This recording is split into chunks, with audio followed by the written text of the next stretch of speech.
Assalamualaikum warahmatullahi wabarakatuh. Berjumpa kembali dalam mata pelajaran biologi peminatan. Materi kali ini kita akan membahas mengenai struktur dan fungsi jaringan tumbuhan bagian 2. Silakan kalian simak video pembelajaran berikut ini. Baiklah anak-anak, pembelajaran minggu ini kita melanjutkan materi yang kemarin sudah Bapak sampaikan. Hari ini kita mempelajari tentang jaringan permanen. Nah, pada jaringan permanen di sini terbagi menjadi beberapa bagian.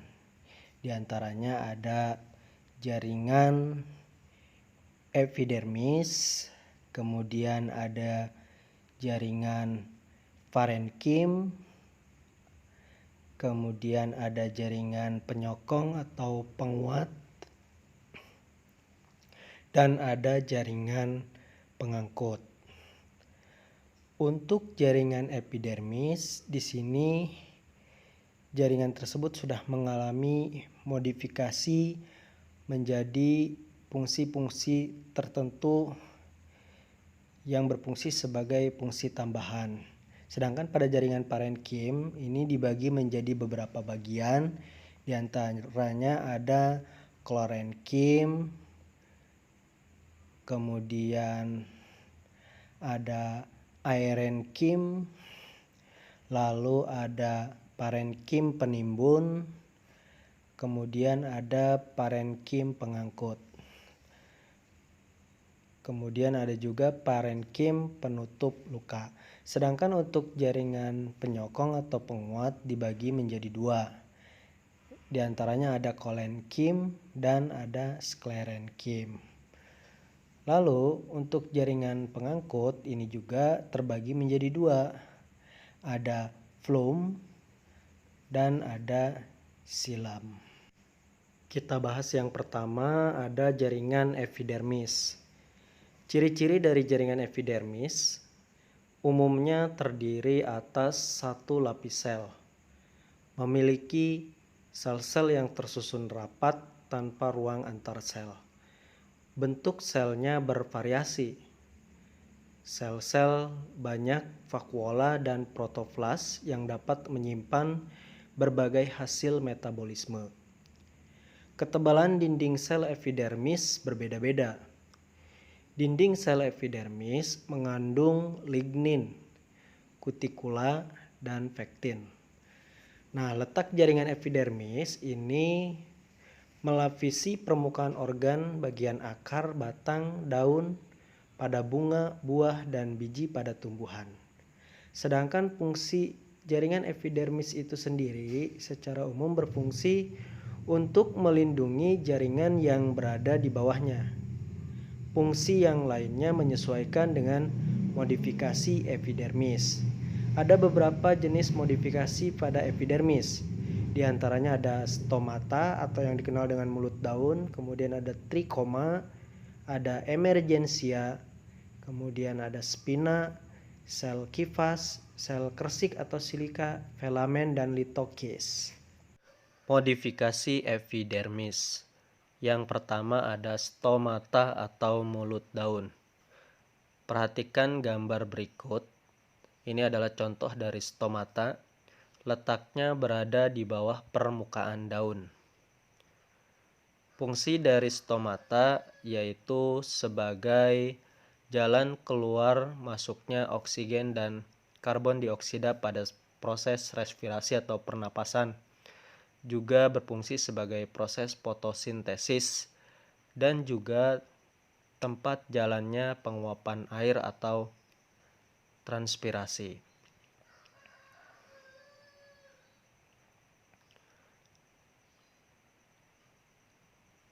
Yang kedua, ada trikoma atau yang disebut dengan rambut daun. Trikoma berfungsi untuk melindungi daun dari serangan hewan herbivora. Selain itu juga berfungsi untuk menerima rangsangan dan untuk mengurangi penguapan air, juga untuk penyebaran biji. Selanjutnya ada emergensia, yaitu tonjolan pada permukaan organ yang terbentuk dari jaringan epidermis dan jaringan subepidermis. Contohnya pada buah rambutan, rambut-rambut pada buah rambutan. Kemudian ada duri tempel pada tanaman mawar. Dilanjutkan ada spina, yaitu tonjolan pada permukaan epidermis batang yang terbentuk dari jaringan stel atau silinder pusat di bawah kortek. Contohnya duri pada batang tanaman bougainville.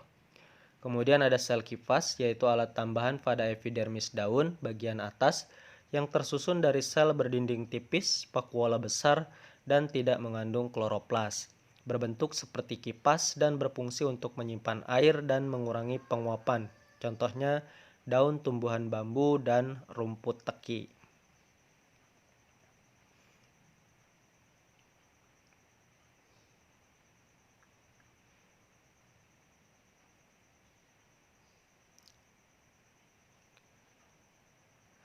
Selanjutnya ada sel kersik atau silika, yaitu bagian sel epidermis yang berbentuk bulat elip, halter atau flana yang berisi zat kersik SiO2 yang menyebabkan permukaan batang menjadi keras. Contohnya pada tanaman tebu. Kemudian ada filamen. Filamen tersusun dari sel-sel mati yang terdapat di bagian dalam epidermis akar gantung pada tumbuhan epifit. Berfungsi menimbun air dan mengikat oksigen. Contohnya pada tumbuhan anggrek. Kemudian ada litokis, yaitu sel epidermis yang dindingnya mengalami penebalan dan mengandung sistolit. Sel tersebut terdapat pada permukaan bawah atau atas daun tumbuhan Ficus elastica.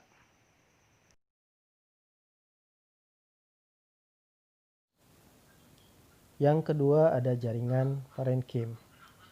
Ciri-ciri dari jaringan parenkim: selnya hidup berukuran besar berbentuk polihedron, memiliki inti sel dan banyak vakuola, memiliki ruang antar sel, dan bersifat meristematik. Jaringan parenkim berdasarkan fungsinya dibagi menjadi beberapa bagian. Yang pertama ada parenkim asimilasi atau yang disebut dengan klorenkim. Di dalamnya terdapat banyak sekali klorofil yang berfungsi dalam proses fotosintesis.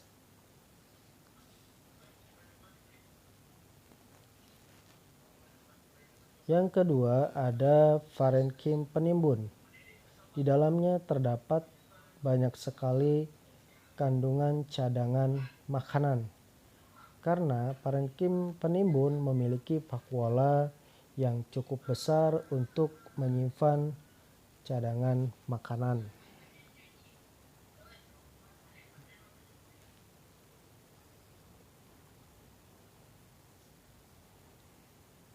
Yang ketiga ada parenkim air. Di dalamnya terdapat kandungan air. Misalnya pada tanaman lidah buaya, di mana di dalamnya berisi kandungan air yang cukup banyak. Selanjutnya yang keempat ada parenkim udara atau aerenkim. Nah, pada parenkim udara di sini terdapat banyak sekali kandungan udara. Misalnya pada tanaman teratai dan eceng gondok.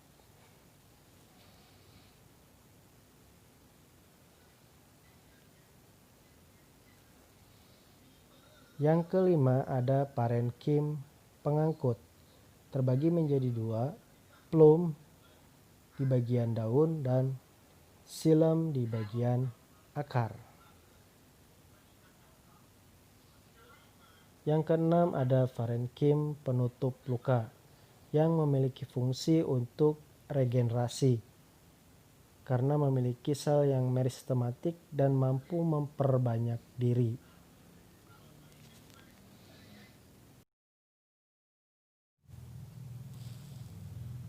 Jaringan parenkim berdasarkan bentuknya. Yang pertama ada parenkim palisade atau parenkim pagar.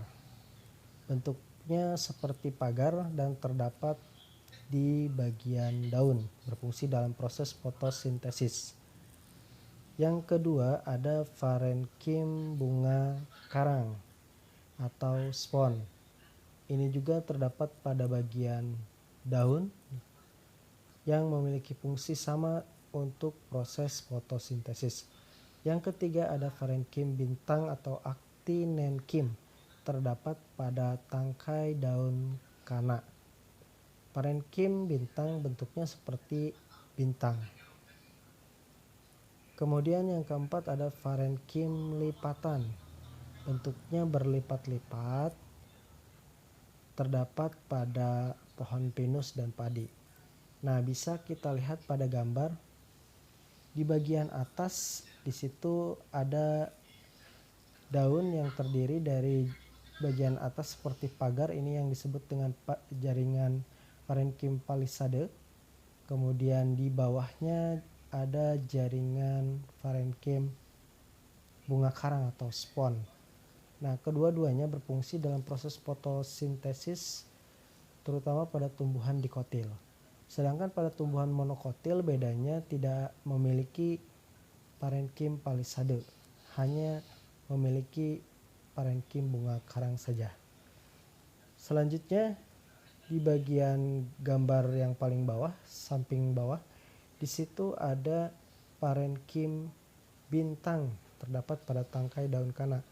Bentuknya mirip seperti bintang. Kemudian di sampingnya ada parenkim lipatan terdapat pada pinus dan pohon padi. Yang keempat ada jaringan penyokong. Yang ketiga adalah jaringan penyokong. Jaringan penyokong dibagi menjadi dua. Terdiri atas Pertama ada kolenkim dengan ciri-ciri kolenkim, tersusun atas sel-sel yang hidup, tersusun atas ukuran sel-sel dan hidup, bentuk sel beragam, ukuran dan bentuk penebalan selnya dinding beragam. sel tidak teratur, Penebalan biasanya di dinding sel tidak sudut-sudutnya, teratur, dinding sel biasanya di lunak, sudut-sudutnya, lentur dan tidak berlignin. dinding sel Isi lunak, sel dapat lentur, mengandung tidak berlignin. kloroplas dan tanin, Isi sel dapat dan mengandung terdapat kloroplas pada dan tanin, tumbuhan muda atau terdapat pada bagian tumbuhan tumbuhan muda. atau pada bagian tumbuhan muda.